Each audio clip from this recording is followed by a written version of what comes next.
I barely sleep that night. When I wake up the next day, my body is sore from carrying supplies around town yesterday. The more I think about Karma, the more my anger boils inside of me. How could I not have gotten a good deed yesterday? I decide to find him first thing in the morning. I see him at his usual table, once again staring out the window. A dark aura seems to surround him, and I notice that no one is sitting with him today. Karma? He keeps staring outside, and his eyes are glassy. Karma! Ugh! Oh, Princess, good morning. It is far from a good morning. I did not sleep at all last night. What a shame. His voice is surprisingly cold, his tone rather dismissive. I was too busy thinking about yesterday. You told me that helping you would maybe help me complete a good deed. I point at my necklace, which hasn't changed at all since I received it. Do you see? Not another piece. You get pieces added to your glass slipper. That's charming. I was thinking that pairing up with you was a bad idea. Princess, did you just say that you were paired up with me? I did. You must have known. Oh my. I assumed that you just wanted to help me. I didn't know you were pairing up with anyone. That's right. I never told him directly I wanted to partner up. Should I have? Well, it does not matter what I say anymore, because I do not think you can help me. Princess, I can't help you do a good deed. You have to do them on your own. I can present you with opportunities, though. Opportunities? We start first by thawing the ice around your heart. So even Karma is calling me the Ice Princess. At least I speak my mind and don't pretend to be someone I am not. Ooh. And I do not promise things I cannot deliver, either. Princess, I do believe you misinterpreted my words yesterday. That is not my fault. Patience is a virtue. Now, if you could, I would like some time alone. I did not sleep well yesterday. It's gonna be Rumpel. Didn't sleep well? Oh dear, that makes all three of us. Yep. I turn around and see Rumpel appear at the front door. He strides toward the table with a confident grin on his face and then takes another seat. Foul man, what are you doing here? You flirt with a man once and he hates you, is that it? No, you flirt with a man and then you insult him unnecessarily. Oh, I thought that was all in good fun. Something about the expression on Rumpel's face tells me that is not true at all. Are they always going to be at each other's throats now? I mean, there can only be really room for one narcissist. Two in a room's a crowd. What are you doing here, Rumpel? I couldn't help but overhear that you were looking for a partner, Princess. I thought I might offer my assistance, since I know that I can make you far happier than this fool over here. Would you like me to hit you again? What is the problem, sir? I only came to provide assistance where you could not. Rumpel turns to me, grabs my hand, and winks at me. What do you say, Princess? We could be wonderful partners, and in no time at all, I swear I would have your heart aflutter. Next time, dude. Whoop. Before I can slap his hand away, Karma slaps him instead. I cannot help the surprise on my face. Would you like another slap? I am in no mood for pleasantries today. I don't know how I ever mistook you for a lady. You're the most brutish man here. Ah! A slap for each cheek, darling. Would you like a third? Rumpel stands abruptly from the table and glares at Karma. I can almost see electricity bouncing between the two of them as they stare over my head at each other. I see Jurian walking toward us with a stern look on her face. I would never hurt a person unnecessarily. I don't resort to violence. Brutality! Brutality of the beast!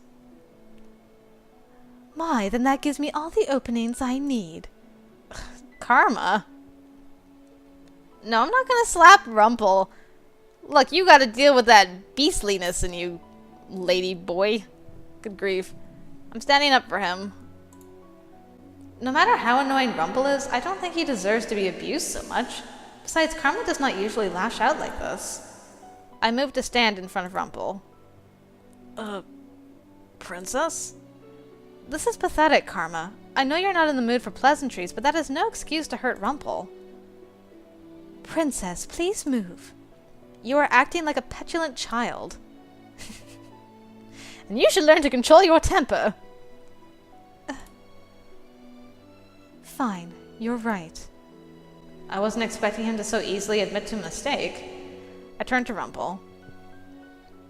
I was only standing up for you, Rumpel, because Karma's annoying me. I looked down at my necklace, but there's no extra piece. Because that was not because your intention was bad again. So that wasn't a good deed either. I did wonder. Alright, what's happening over here? Jurian comes to stand in front of us, her expression stern. Oh, nothing, my sweet. I was just showing myself out. Thank you, Princess Lucette. Rumpel leaves, and I am alone with Karma. He slumps back down into his chair. After making sure that he won't do anything rash again, Jurian leaves us. I'm sorry, Princess. It appears I really was being a child. Rumpel is harmless, and there was no reason for me to act as uncivilized as I did. What would Father think? Father? Oh, it's nothing. But please, if you would, can you give me some time alone? Fine. I leave Karma sitting there by himself and return to the front of the tavern where Anise has more chores waiting for me. Today I have to work as a server, which is still better than working with Mr. Broom. Poor Mr. Broom. The usual people are at the tavern, and I overhear conversations as I work. At one point, Garland walks over to the bar and Anise serves him a drink. He looks sullen, and I watch him curiously for a few moments. Then I notice that he's staring at Jurian, who is talking sternly to two drunken men continuously clacking their bottles together at a table. It's the morning! Why are you guys drunk already? Good grief. If you make too much of a scene here, you're going to bother the other customers. But the same people are here all the time, eh? We're not bothering anyone, hun. Garland looks so agitated. What is wrong with him? Maybe he likes Jurian. I will not stand to have you call me that again. Loosen up, woman. You may have been a knight of the palace before, but you got no such title now. Garland stands up, and I can see silent anger in his eyes. A few people at the bar look up at him with worry. I may have no title, but I still demand respect. Sir Garland, are you okay? He looks back at us almost like he's coming out of a trance. I'm fine. Sorry about that, ladies. He sits back down, glancing once more at Jurian as she continues speaking to the men. They glance at Garland warily, their expressions more somber. Why was he acting that way? Garland's usually more composed. Princess, is something on your mind? No. I brush all thoughts of what just transpired from my mind as I return to my work. Hours go by and my body protests to all of the leaning I have to do. Even though I had to carry a lot around town yesterday, it was nice to be out for a while. Maybe I am better off helping him just to avoid the chores in here. At least that stops me from being worked to the bone. Oh, Princess, you're doing very well today. I always perform like this. But today you're delivering everything really quickly. Do you mean to say that I don't perform well on other days? No, Princess. I only mean to say that today your performance is even better than normal. Is that supposed to be a compliment? I walk away from Anise, who stares after me sadly. If she wanted to give me a compliment, she could have said something that wasn't so backhanded. Lucette! You're terrible. Sometimes, girl. As the tavern clears for the day, I finally have time to sit down and relax. As I'm sitting there, Waltz pulls up a chair and sits in front of me. Hello, Princess. I heard from Anise that you were excellent at your job today. Congratulations on improving. Princess. So you're mocking me now, too? Princess, I think you're taking things too seriously. The intention of a compliment is to, well, compliment someone. We're not making fun of you. You are implying that I am not normally as good at this. We never said you weren't good at this, only that you were better today. Let me give you an example. I put on puppet shows for kids. Sometimes the children come to me and say that the show was even better than usual. So the children are telling you that your shows aren't normally satisfactory? Not at all. The children always smile, regardless of whether they really like the show. So long as you're trying your best, that's all that matters. The people in the bar are always smiling when you deliver food to them, aren't they? No. No one likes me here. Maybe if you smiled, they would smile back. I am not going to smile for any of them. I do not owe them anything. You don't need to owe anyone a smile. Any smile that isn't owed is fake. Princess. I'm leaving, Waltz. I want some time to myself. I walk upstairs to my bedroom, pointedly ignoring the look of sadness on Waltz's face. I'm sorry, Waltz. I have a feeling like she's forgotten you somehow. I feel really bad. I've been sleeplessly laying on my bed for hours. Sometimes I hear the sounds of people walking through the hallway. Who would be up at this time of night? I need to leave and get some fresh air. It is eerily quiet at night. I stop when I hear faint sounds coming from outside. What is that? I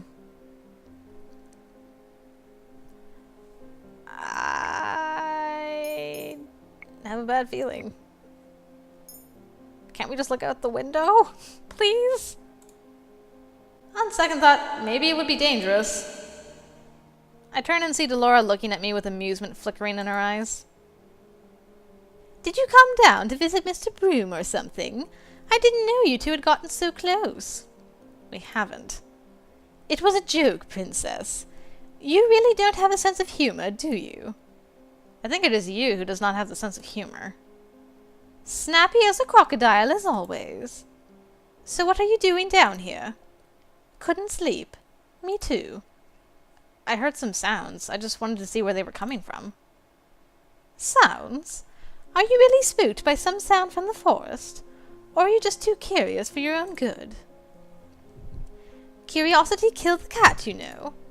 I did not ask for your opinion, witch. Well, the both of us could use some fresh air, don't you think? I stare at her in surprise. Come on, I know a place we can go. Okay. I'd feel better having a witch on my side. Delora and I eventually find ourselves in the forest. Those sounds. It sounds like metal against metal. Well, I guess with you being partnered with Karma, you would find out eventually. Excuse me? I get the answer to my question when we walk through the trees and come into a clearing. I finally see where the sounds are coming from. Ah, nice! Man, that's some intense sword fighting. Two men stand in the clearing, swords clashing. One of the men is Garland, who is poised with his sword. It takes me a moment to realize that the other is Karma, who isn't in a dress. So it was he who was with Waltz that night. Oh wow, it took us that long. Neither he nor Garland noticed us at first. Princess, you're staring. Of course I am. What is all of this? A practice session.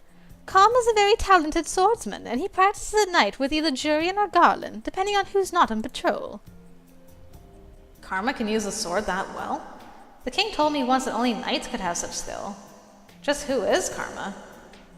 Who indeed? Ooh, if it isn't the princess. Ugh. His voice is nothing like the feminine voice I always hear from him. Yes. Karma actually sounds like a man. A manly man.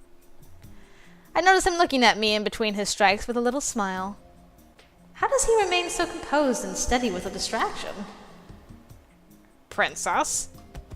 Karma quickly finds an opening in Garland's hesitant stance and then pins him to the ground with his sword still smiling. To be distracted is to die, Garland. I know. The ability to see distractions and then put them in the back of your mind is one every knight should hone. You must know everything that is happening around you, but only deal with the pertinent things. Yes, sir. Karma straightens, sword in hand. Moments later, Garland stumbles to his feet and gives an obedient bow. Karma nods at him before sheathing his sword. A slow melancholy begins to creep into my heart. For some reason, seeing the sword practice makes me nostalgic, though I'm not sure why. What are you practicing for? To protect, Princess. Knowing the sword is the same as knowing the shield. It's a means to protect. To protect? I think I remember having this kind of conversation with them before. Oh. Flashback? I can never figure out how to counter an opponent when they're mere inches from my face. My commander called that one the enemy's kiss, a standoff where your eyes lock onto your opponent because of the proximity. The best way to oh dear. Pardon me. Let's try that again. The best way to counter that is to feint the sword in the opposite direction. It throws your opponent off because they're not looking. Oh, that makes sense. But the enemy's kiss. What a name. It seems so dramatic for a sword move, doesn't it? Swordplay is dramatic, though, isn't it? Isn't the most effective swordplay not meant to be flashy? Princess, I didn't notice you there. Good morning, Princess. Well, the most effective swordplay cannot be predicted. The commander says it needs to be robust. And quick. Sometimes swordplay can look like dancing, though, which is why some think that professionals are flashy. That seems unnecessary. Everyone has their own methods, their own skills. All of us knights fight for different reasons as well. Isn't it to protect all of us in the palace? Well, yes, but we protect everyone in the castle for different reasons, Princess. The knights protect for different reasons. I turn to Karma.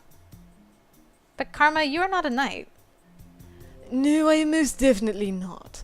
But since Garland and Jurian begged me to teach them, I have somehow become their mentor.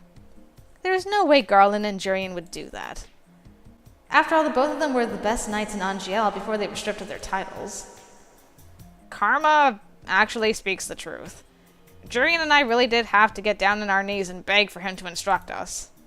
What? Is Karma really so talented? So much sparkle! I cannot stop sparkling. So you are finally impressed with me. What do you think, Princess? I am the picture of elegance in this outfit, aren't I? You know, I don't know why you and Rumpel fight so often. You really are very similar. Too similar. Also, how come we haven't, fallen headfirst for Karma now that he's a man in his manly clothes and manly voice and stuff? Is it just because we're cursed and so we're not affected? Don't compare me to that fool. He has no class. Just because you come from different backgrounds doesn't mean he has less class. So the reason you were so tired today is because you do these practices at night?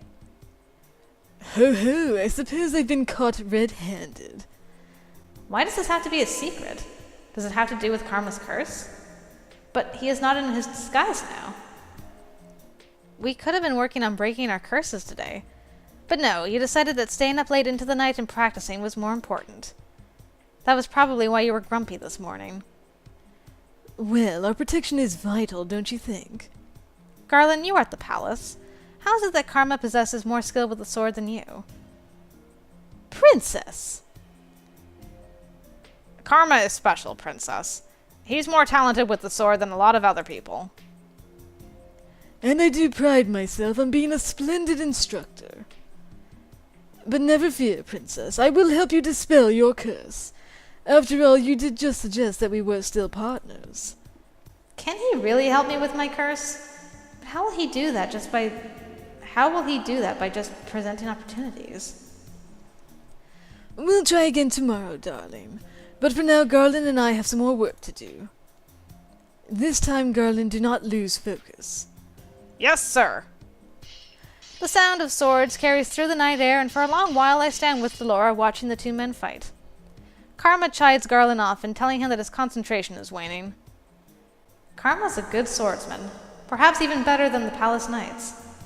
His noble swordplay repeats again and again in my head, even when I return to the tavern for the night. Hoo-hoo, really now. Oh, a new memory. Lucette, I've told you before that the knights are an unruly bunch. But Mother, they're so much fun to watch. They are dangerous, Lucette. Any person with a sword has the potential to use it on you. But Father said that those knights are supposed to protect me. That they are, as that is their order. But as people they may not be so good, Lucette. Not so good? The king has told you that the knights are meant to use swords to protect you, but you cannot trust them completely. Even though Father said they would keep me safe? Sometimes the people we trust are the most deceitful, and a man with a sword has a weapon to use against you. No matter what he says, be wary that he can turn on you. Haven't I told you before that you should not trust people? But the knights are... Even knights can be treacherous, Lucette. Do not trust a man with a sword. He can be dangerous. Yes, Mother, I understand. Try to understand, my sweet. I only want you to be safe. Yes, I understand. Mother. Ooh, another girlfriends. Girlfriends, best friends.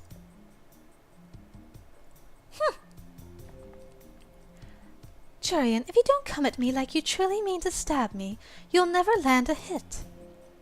Yes, ma'am. Yes, sir. It has been about 2 weeks since I first saw Karma here in the forest practicing with Garland. I have come here every night since then, though I never stay as long as Karma, since I actually have work to do in the mornings. All right, here I come. Their two swords clash and Karma laughs as he throws Jurian back and taps her lightly on the shoulder with his sword. Does he have to dress as a lady because he's fighting a lady right now? Oh my goodness. That makes 4 hits, and that one was easy. Is that the best you can do, Jurian?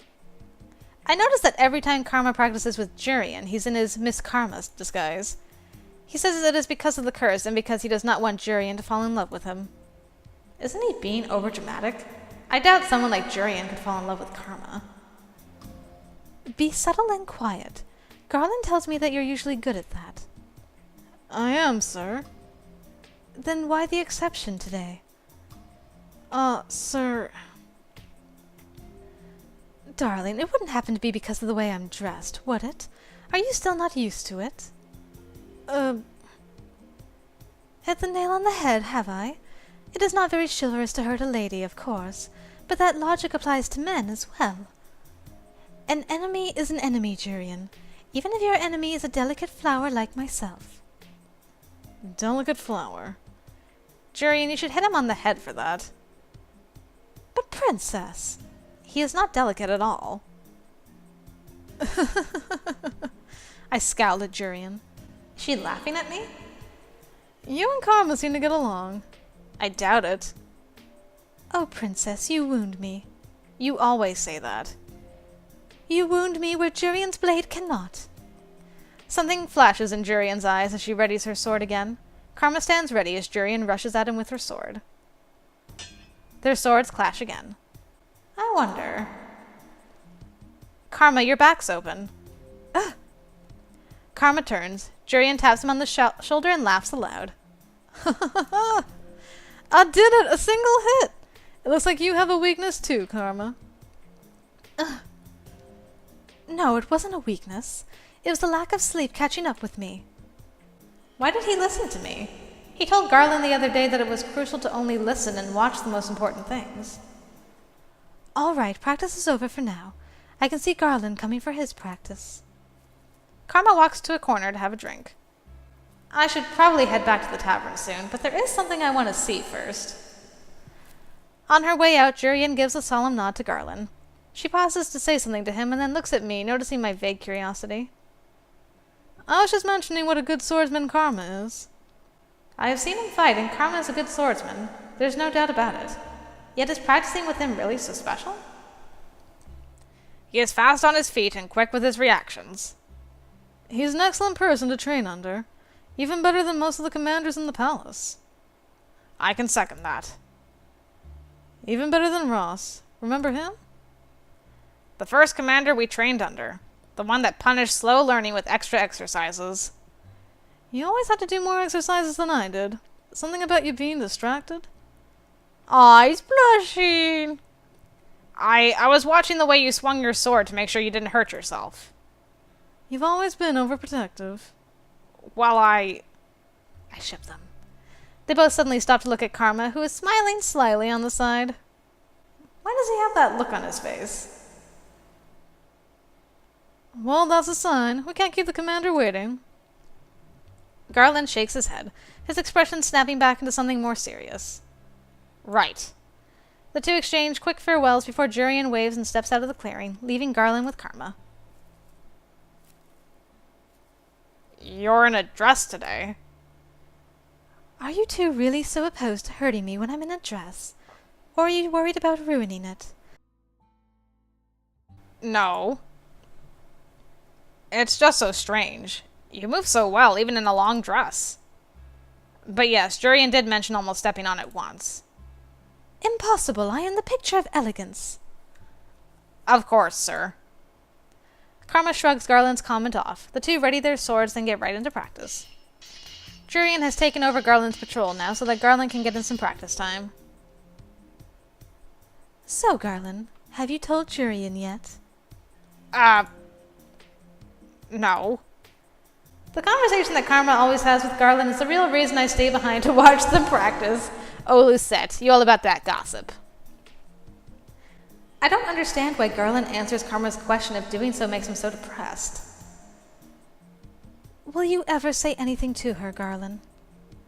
Why don't you just confess to her already?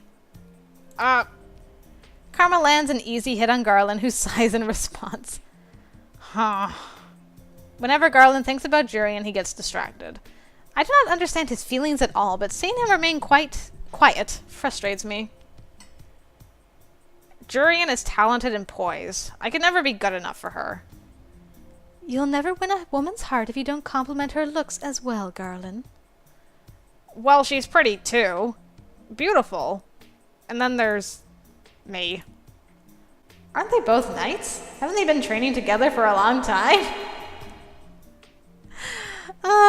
Just say something to her. I'm gonna save again. Barf. I want to say this because I mean, like, we should be understanding, but I'm also worried because it's Lucette that she might be like, well, yeah, I can totally see why. I mean, look at you. You're terrible. I don't know. I'm gonna pick this.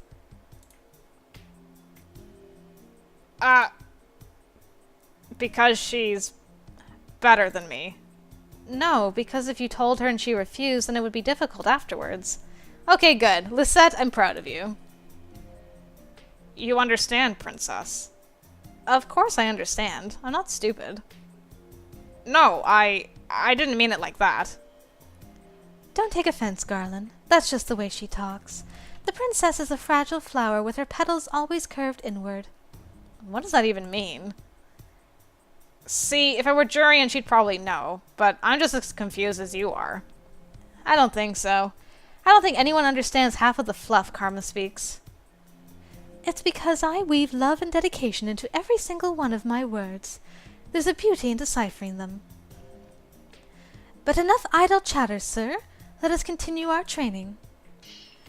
I end up staying longer than I intended. By the time I consider returning to the tavern, Garland and Karma are wrapping up for the night. I have a question for Karma, so I wait until Garland leaves before I approach him. You are still here, Princess.